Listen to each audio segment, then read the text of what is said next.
What's up, guys? Sharky here. Today we are talking about layered materials. Now, we carry a handful of different layered materials in our shop. Some of the more popular ones being our patterned G10s that come in a whole bunch of different patterns and colors.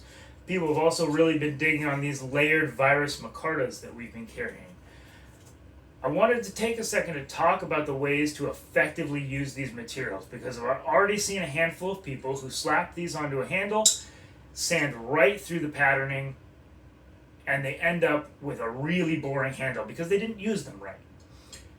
Layered materials like this are created by pressing the layers of fabric, whether that's fiberglass or micarta fibers, using a press with an uneven surface. How it's shaped is going to depend on what pattern. We carry a handful of these. This is a great example of a raindrop pattern. But either way, the uneven surface is going to press down on the layers and it's going to compact some layers more than others. The bottom line, though, is that the bottom is going to be flat. So on the bottom of the material, you are going to have zero movement or a perfectly flat layer. Now, depending on what the material is going to depend on how deep that pattern goes. Some of them go down about halfway through the material. Some of them only go down through about the top third. So the key to effectively using a layered material is going to be, number one, determining how thick your handles tend to end up.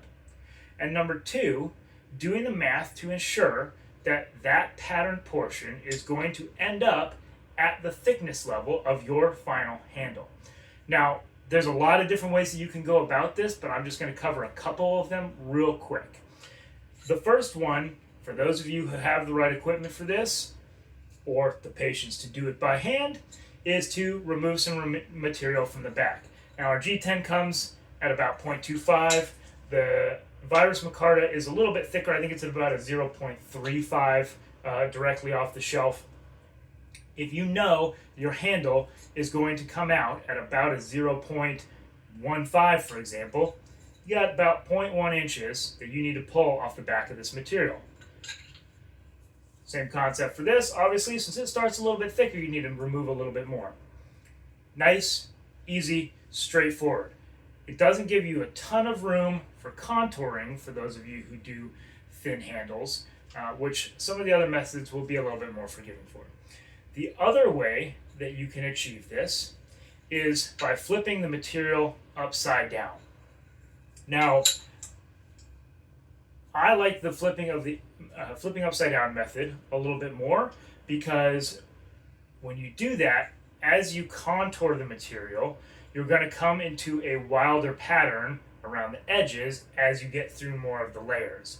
What I like to do, what I think is a really good look, is to do the math to figure out where the patterning starts in the set and put that right at the crown of your contour, upside down, so you have some movement right at the crown, and as you contour it, you get more and more movement towards the edges.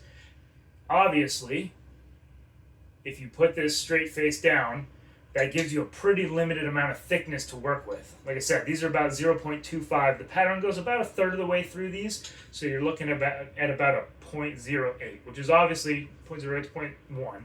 Obviously very thin for a handle, so to push that pattern up further away so you can get a normal thickness handle, I supplement with liners. So I'm going to put this face down on a nice thick liner to push that pattern level out to where I need it, then shape it from there. Boom, you've got a better view of the pattern.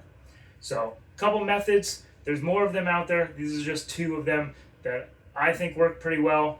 Obviously, I don't do a ton of these myself, but these are things I've worked with knife makers on effectively utilizing the materials. If you have more suggestions, I'd love to hear them in the comments or shoot me a message.